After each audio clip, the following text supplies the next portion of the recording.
Thank you. I'm here with my wonderful wife, Anita. We are now working on our 31st year of marriage. And I'm wearing this white bow, and I hope everyone here in this crowd gets a white bow. It's out there at the end on each side, so get one if you don't have it.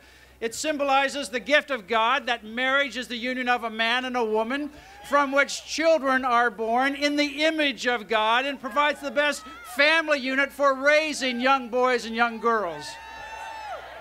It also is white to symbolize the purity of marriage, and it's a knot to symbolize that union of one man and one woman for life.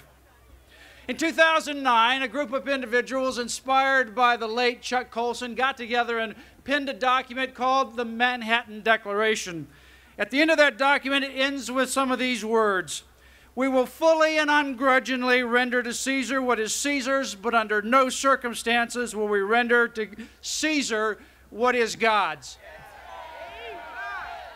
Recently, Deacon Keith Fournier, a Catholic Christian, and me, an evangelical Christian, co-drafted the marriage pledge.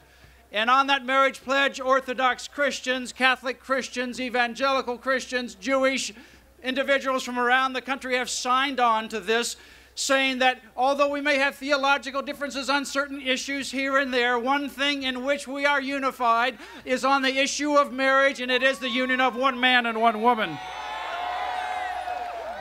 As someone who has argued before the United States Supreme Court, I certainly have respect for this court, but I have no respect and cannot respect a lawless decision.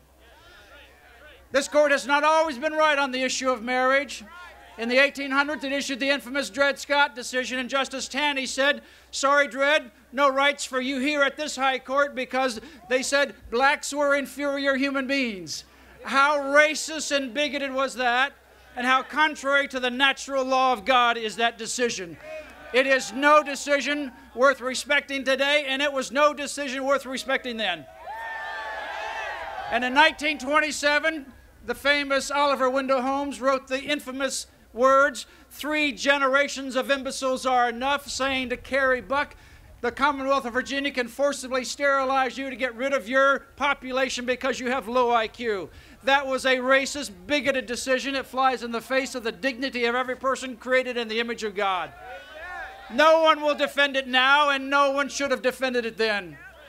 I say now, as we are standing on the precipice of this major decision before the United States Supreme Court, these leaders that came together in this marriage pledge that I hope you sign on at defendmarriage.org are saying this: Supreme Court of the United States, with all due respect, we warn you, do not cross this line.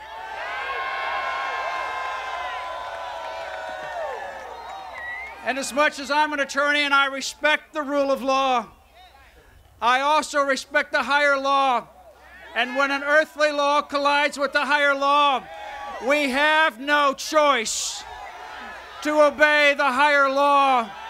We cannot comply to Caesar's demands that are in direct conflict with the higher law, and that's what the Dr. Martin Luther King wrote in a letter from the Birmingham jail. There are 2 kinds of laws, just and unjust.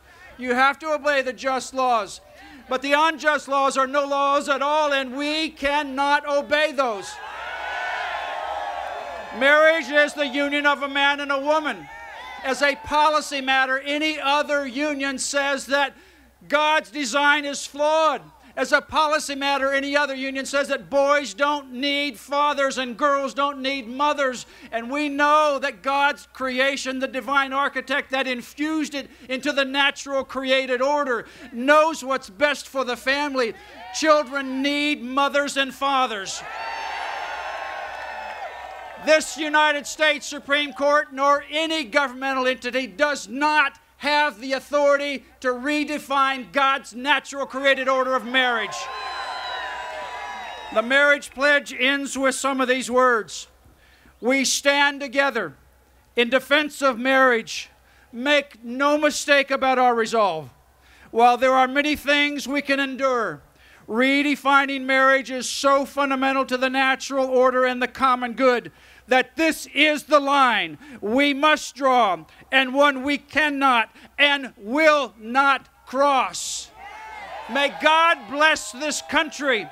May the union of a man and a woman not be redefined by some justices on this high court. But if they cross that line, this is a line we cannot and we will not cross. May God bless you, and may God continue to bless the United States of America.